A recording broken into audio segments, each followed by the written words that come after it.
Cloud learning paths. Today, we have an exciting topic that is cloud learning paths. First, we will get started with data engineering. As a cloud data engineer,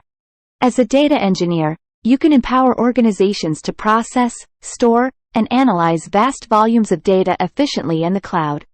Under data engineering, Microsoft Azure offers cloud-based ETL such as Azure Data Factory and Azure Data Lake storage for large amount of data storage. You may use Azure Databricks to unleash the power of unified analytics for big data and machine learning.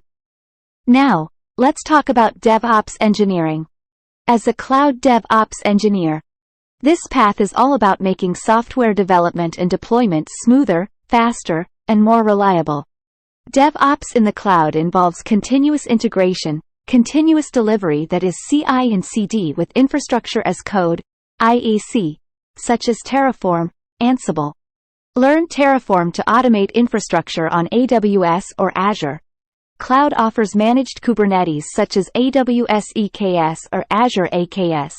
Next, you may also consider machine learning. Machine learning using cloud.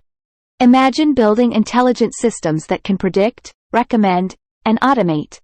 Python programming, data preprocessing, deep learning, and model deployment are essential skills to acquire. Build and deploy ML models using AWS SageMaker or using Azure Machine Learning. So, there you have it. 3 exciting paths to choose from in the cloud world. Happy learning!